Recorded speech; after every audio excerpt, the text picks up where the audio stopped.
Hello and welcome into the Knicks-Verse. My name is George, and if this is your first time here or you've been here before but haven't subscribed yet, please do so. And, follow me on Twitter, drop your comments, hit the thumbs up button for me, and share the video. I would really appreciate that. Tell people about it. If there's Knicks fans that haven't heard about Into the Knicks-Verse, please let them know. I would greatly appreciate that. We have limped into the All-Star break. It's sad times for the Knicks. It's sad times for us fans right now.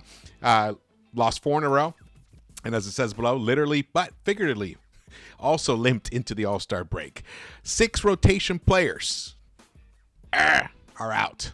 Is the top 3 seed in Jeopardy? It's possible. I'm going to look at that. Look at a couple things. This is going to be a short recap. No highlights because there's nothing even worth the show. Basically, just to give you guys, basically what happened was the Magic couldn't miss. They shot like 70% in the first half. Tremendous game from Paolo. And even though Jalen Brunson was amazing himself in that first quarter, 20 points wasn't enough. It was a collapse, really. Actually, the collapse came in the beginning of the second quarter was a total collapse. The Knicks were outscored in that second quarter by 19.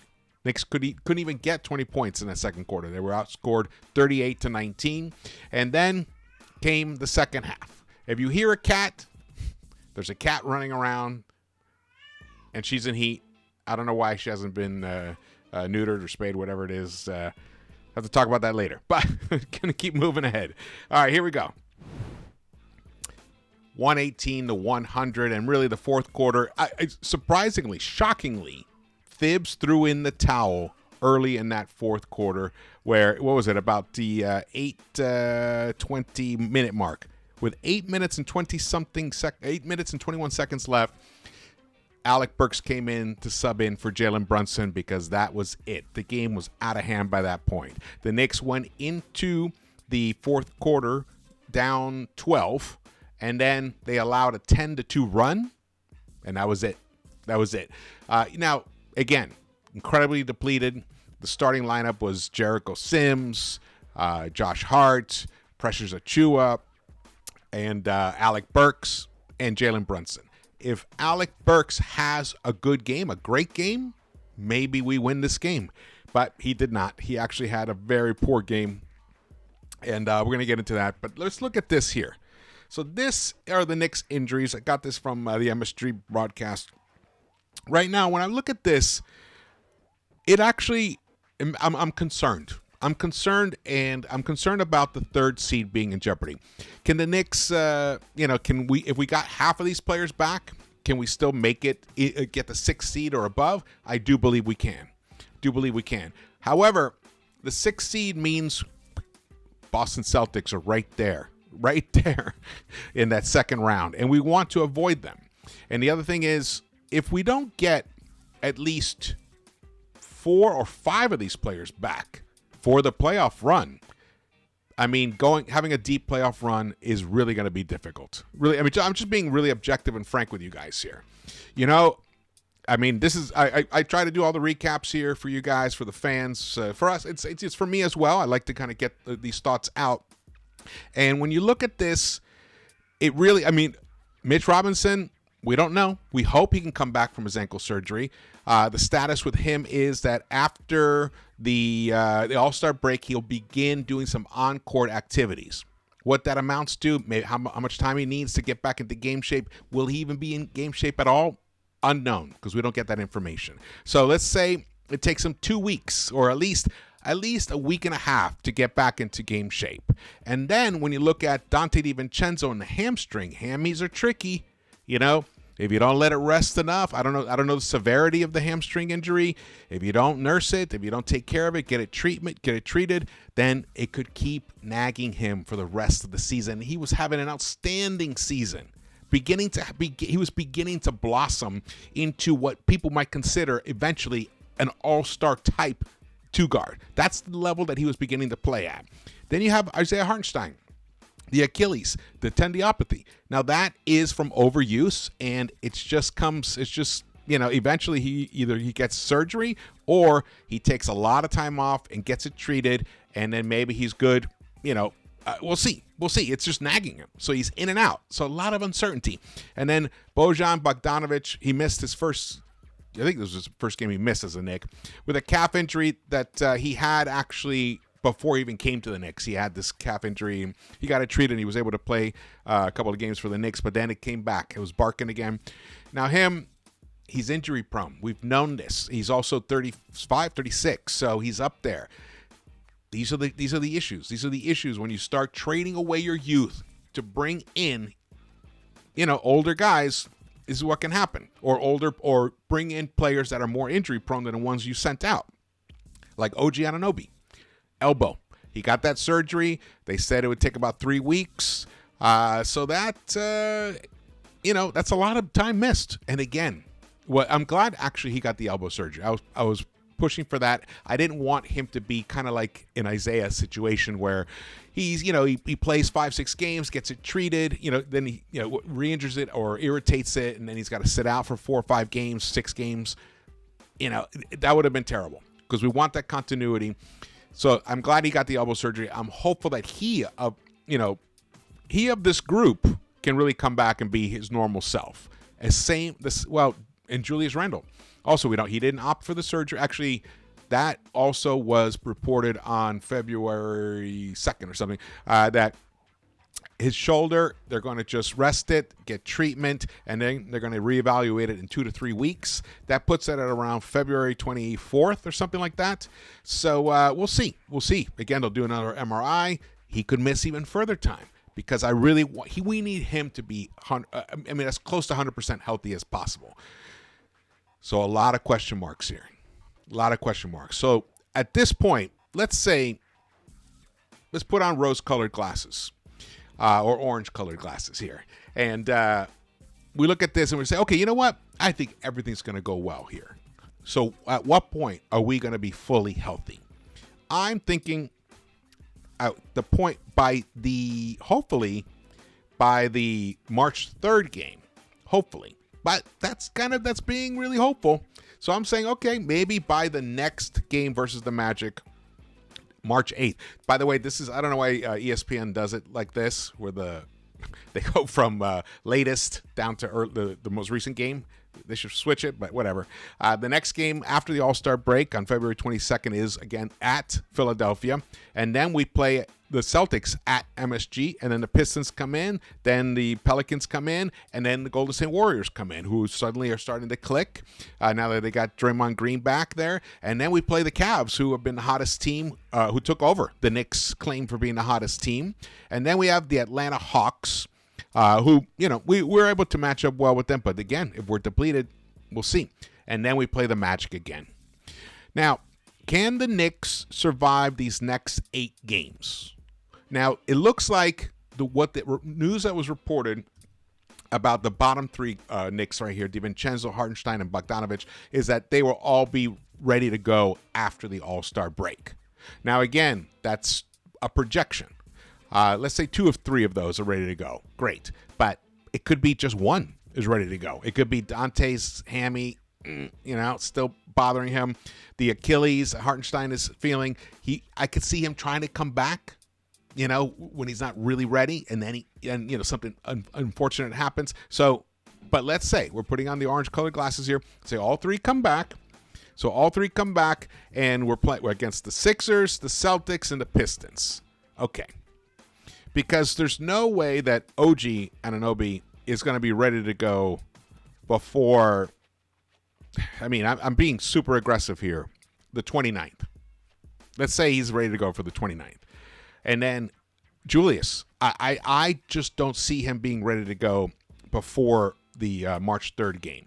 So, and then Mitch, somewhere around there. I was being a little cautious here, but so this is a very important stretch right now. The Knicks are now 33-22. They're dropped to the 4th. They're firmly in the 4th seed at the moment. In fact, let me verify this right now. We're in the 4th seed, just a half game in front of the Sixers, and 2.5 games in front of the Pacers, who are in 6th place, and 3 games in front of the Heat and Magic, and who the Magic just beat us. So there's a little bit of a cluster. The cluster used to be 2 through 5. You know, Cleveland, Bucks, Knicks, and Sixers was a cluster. But now there's been some separation. The Bucks have gone 4-6 in the last 10 games. The Knicks have gone 5-5. The Sixers have gone 3-7. Meanwhile, the Cavs have gone 9-1, and the Celtics have gone 8-2 during that stretch. So there's been a little bit of separation between those top two, and actually the Cavs have just created some distance here. Though they're only 2 games in front of the Bucks, they're just looking really good right now. And I believe they did pull out a victory against the Heat. I'm not sure. They were leading right before I went live here. So not live, recorded. So let's say the Knicks. Let's say we drop the Sixers game, drop the Celtics game, pick up the Pistons. Somehow, that's a back-to-back here against the Pelicans, so that's going to be tough. So let's say the first 4 games, we go 1-3. Then we have the Warriors. So let's say we get, by then we have OG back. And, let's say Isaiah Hartenstein definitely did rest those first 2 games there, and he's back. Or maybe the first 3 games. And he plays against the Pelicans. That's his first game back. That'll be nice. So, maybe we could actually steal that game when we get him back. We need size. We need that size desperately. Even though Precious Achiuwa was amazing tonight, and I'll get into that. But then we have the Warriors here. So let's say we pull off a 2-3 record there. Then we have the Cavs. We're at Cleveland. That's going to be a tough one. I'm going to put that as a loss right now. So that's 2-4. Magic. Let's say we pull that out. So now we're 3-4, and then we face the Hawks. The Hawks on the 5th of March. So now we're 3-4. Then we have the Magic again. A fully healthy Knicks team can beat that Magic team. So let's say we get through this stretch 4-4. 4-4. That means we'll just still be 11 games over 500. Let's see. 4-4 will be 37-26. 4-4. Okay, what winning percentage is that? Should have had this figured out before. 44 and 44-26. Damn.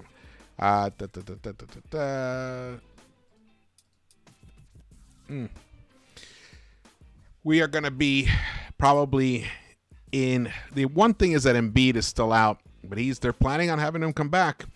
So it's a matter of whether the Pacers are also injured. So the one thing is that we have going for us at this time is that a lot of the other teams that are right behind us are also suffering from injuries. Even Jimmy Butler missed the game tonight. So in Orlando Magic, they were missing its backcourt, but it didn't seem to matter to them. They beat us.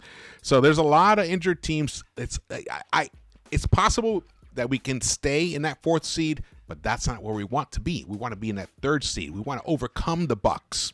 We want to, if possible, even overcome the Cavs. So this is a pivotal period. The next 8 games right after the All-Star break might make or break the Knicks' chances of being able to avoid the Boston Celtics in that second round. Okay, here we go. So this was what happened tonight. Orlando just didn't miss. They shot 63.2% overall, and from the three-point line, they shot 46.2%. Unbelievable. Precious Achiuwa, though, great game for him. He played 43 minutes. He had a three-pointer, 14 rebounds for him, even had 5 assists, 23 points. I love he just never gives up on a play, especially offensively. He was hitting that offensive glass like a fiend. What did he end up with offensive glass here? 10. He ended up with 10 rebounds on the offensive glass. That's tremendous. Jericho Sims did not have such a good game for him. 8 points, 8 rebounds in his 39 minutes. Brunson was outstanding, but the Magic didn't have to worry about anybody else because Burks wasn't hitting his shots. Hart wasn't hitting his shots, and even Miles, when he came in, he struggled. He was 2 of 11 for Miles, so no one else was hitting shots. So the Magic could just smother and blitz Jalen Brunson out there beyond the three-point line and hound him, and they were bodying him left and right. And that's what happens when you don't have anybody else. Not even when you have at least Dante DiVincenzo out there, and you try to play that way against Brunson, Dante's going to hurt you. Same with OG. out there in the corner. And same, hopefully, we hope same with Bojan. That's one of the reasons we made that trade. So before it was Quinton. So we're in a tricky situation here, guys. Very tricky situation. But the best thing that came out of this was Precious Achiuwa. And when you look at what Burks did, actually, look at Burks. 16 shots attempts to give you 13 points. Only 3 rebounds, no assists for him in 30 minutes. I don't know how he's going to, if he continues like this, he's not going to be in the rotation when this Knicks team is healthy. Who's he going to get minutes from? And this brings me to another point. I think this actually screams, get a guard off of the buyout. Get someone, whether it's Kyle Lowry, I mean, bring him. At this point, we need people who can get out there, control the offense, get people into the right positions, and play good defense and make some buckets within the context of the offense. I think Burks has picked up a lot of bad habits there with the Pistons. He was always a bit of a chucker anyway, but we don't need them have him take these, fall away 2-point long mid-range 2 shots. They're just terrible shots. We don't need that. What we need is for him to break down the defense and find guys open on the perimeter, or just sit in the corners and wait for the ball to come to him and he can just rain it from the corners, which he has been good historically from there. So, but he's going to be tricky because if he can't get his shot together, I don't see how he can really earn minutes on this team, especially when Thibs gets down to a 9-man rotation. What, are you going to take Precious Achiuwa out? A guy who can get you 10 offensive rebounds and 5 dimes? It's going to be tricky. A lot of decisions for Mitch. For Thibs. What else is here of note? Josh Hart, only 4 points for him. He's another one. If he's not, but the thing is, he does all the hustle things. He plays good defense, though he's undersized. So right now he's guarding guys that are bigger than him. But once things are back to normal and he's guarding players that are similar size to him, he's going to be rain terror upon them again. He's going to get those loose balls. He's going to be a terror on the boards, even though he only had 3 rebounds again tonight in 30 minutes. Not a good game overall for him. Jacob Toppin did get some garbage time. He finished with 11 points, 4 of 7 overall, 1 of 3 from the 3-point line. But Deuce was a disappointment offensively here, and the whole team was a disappointment defensively. The Knicks shot 41.7% overall. You look at the plus-minus. I think everybody's in a minus here. Charlie Brown Jr. was plus. Shout out to Charlie Brown for making it into the game. But look at Burks' plus-minus. He was a minus 28. The Knicks once led this game by 12, if you can believe that. They once led by 12. And look at that, a minus 28 for Burks. Look, the game book hasn't changed that much since he was here. So something's up with him. He's going to have to really study that playbook during the All-Star break, watch film. He's going to have to catch up to see what are the slight differences and how he can be better for this team when he's on the court. Paolo Banchero, look at that. 36 points, 15 of 20, only missed 5 shots on 20 attempts. Outstanding. 6 of 10 from the 3-point line, 7 rebounds, 5 assists for him in 35 minutes. And Franz Wagner, 21 points, 7 of 13 in his 32 minutes. And the other guy, Mo, his brother, had another 10-point game there for him in 4 of 5. And Cole Anthony, 11 points. Look at that. 63.2% and 46.2% from the 3-point line. One thing I wanted to show you guys, points off turnovers. The Knicks gave up 23. They collected 13, so we were minus 10 right there. That is tough. And assists, only 15 assists for the Knicks. And it's tough to have assists when you're only shooting under 42% in general. The 3-point shot, it did finally return. It wasn't quite there at first. Or is that... Oh, no, the Knicks... the first half, the Knicks were shooting 43.8%, and that's kind of what kept them around.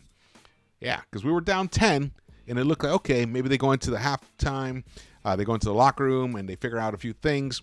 And in some respect, they did. because the score was only the Knicks were only outscored by 2 in that third quarter. And it kind of led me to think, oh, maybe the fourth quarter here. Now when Brunson comes in, he puts his foot on the gas, and everyone else just finds their positions, and Burke starts hitting some shots, because he usually does in the fourth quarter. Remember, there was a time when in the fourth quarter he was really good for us.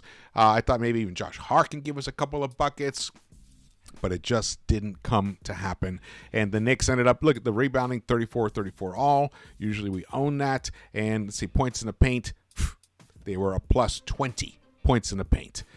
Man, this is brutal. This was a brutal result. We need help. We need reinforcements. We got to pick up somebody. And right now, I don't know if Kyle Lowry he has not been cut yet, but or bought out yet. But I like him for this, because we need to bring in people who know how to win. That's what we need right now. We need winners, because this team, once healthy, once all these guys come back, can go incredibly far. But one of the ways to improve their ability to get to that Eastern Conference Finals is to avoid the Boston Celtics in the first 2 rounds. Okay, thank you guys so much for watching this. Again, my name is George. Please subscribe, hit your thumbs up button for me, and drop your comments. And I want to hear your thoughts of maybe who else the Knicks could pick up. Follow me on Twitter, and I will see you. Oh, well, during the All-Star break, I probably will do at least 1 video, maybe 2. There might be some news that pops up. Let's see. Let's hope. Some good news in terms of the injuries. We probably won't hear much specifically in terms of that. But who knows? Maybe Leon will surprise us and pick somebody up, because we also need someone to replace Taj, which hurts me to say that. But he just looked like the game has passed him by. And he also, I think he hurt himself. He hurt his back. And that's why he had to leave the game I think that was also around the 8-minute mark. So we need reinforcements. It's the way of this. It's the way of the NBA. We're right now in the really tough part. Thankfully, the All-Star game has come, and now the Knicks have about 10 days where there's no games being played, and or wait, about 10 games? Yeah, about 8 games for them. 8 days for them. So that's going to help. Okay, I will see you around the Knicks-Verse.